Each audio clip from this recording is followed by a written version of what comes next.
Dans les différents TD, vous l'avez certainement remarqué, il est écrit toujours cette phrase: les codes sources et les solutions se trouvent à l'adresse, et une adresse est donnée. Une adresse assez longue en général qui se trouve d'ailleurs coupée, mais si vous cliquez, ça devrait fonctionner. Alors j'aimerais prendre quelques instants avec vous pour aller sur cette adresse et voir ce qui s'y passe. Donc je viens de cliquer ici, voilà, j'arrive sur l'adresse en question, Labojava 05 boucle fort, et nous avons un écran tel que celui-ci.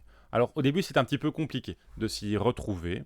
Quels sont les ingrédients importants? Ce qui nous intéresse ici, si les solutions nous intéressent, on va aller cliquer simplement sur le nom solution qui se trouve ici. En fait, c'est un nom de répertoire.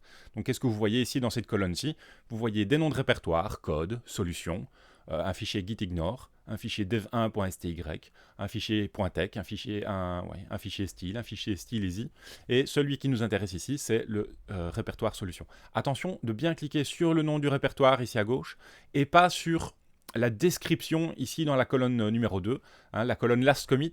Elle est intéressante, mais pas pour l'instant. Donc, ce qui nous intéresse pour l'instant, c'est vraiment la colonne numéro 1 avec le nom des fichiers. Et donc ici, on va pouvoir cliquer sur chacun des noms de fichiers. Alors par exemple, si je clique sur exercice 1, je suis dans le TD5, je clique sur exercice 1 et je vois les solutions qui ont été écrites pour cet exercice 5, pour cet exercice 1 dans le TD5. Okay, on est bien dans le package easy dev1 td5.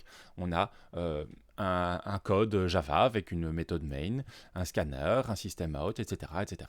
Et donc on va pouvoir comme ça consulter les solutions qui sont mises à votre disposition, qui ont été écrites par des enseignants dans le passé.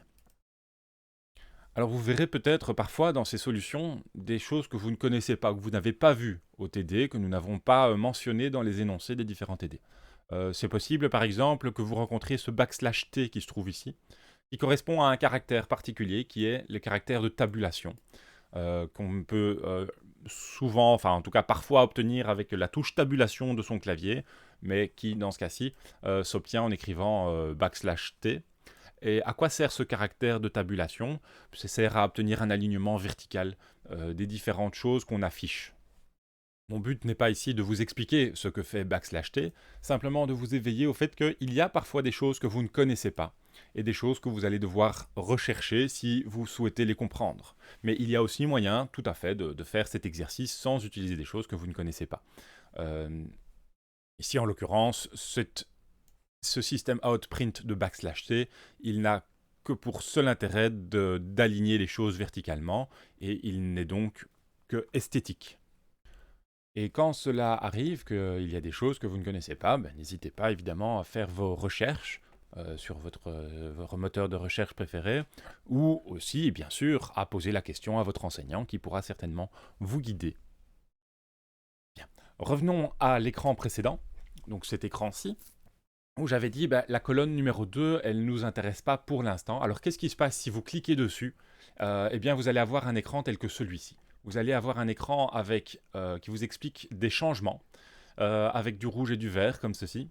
Et si vous êtes là, vous allez probablement voir des bouts de code. Vous allez croire que vous êtes au bon endroit, en tout cas dans certaines situations. On pourrait croire qu'on est au bon endroit, mais en fait, tout ceci a très peu de sens. C'est très difficile à lire ces choses-ci. Si notre but c'est d'avoir du code Java, ceci ne nous aide quasiment pas. Donc quand vous êtes sur un écran tel que celui-ci, revenez en arrière ou cliquez sur revenez en arrière simplement, c'est le plus simple et vous pouvez alors choisir le bon fichier. Une autre possibilité, éventuellement, si vous dites ah oui, moi ce qui m'intéresse c'est vraiment l'exercice 7, vous pouvez cliquer ici sur View File et comme ça vous allez voir cet exercice 7. Mais c'est pas idéal parce que vous allez peut-être voir à ce moment-là une version plus ancienne du fichier. Okay, ici on est sur git.easy-bru.be. C'est un système de contrôle de version comme on le voit dans d'autres TD, le TD2 en environnement, le TD9 en Java. Et donc, il y a sur ce système des versions anciennes de certains fichiers, donc il faut évidemment faire attention. Si vous voulez être sûr d'avoir toujours la dernière version, vous pouvez cliquer ici sur cette case qui pour l'instant affiche quelque chose d'incompréhensible, et vous cliquez sur Master, comme ça vous êtes sûr d'être sur la dernière version.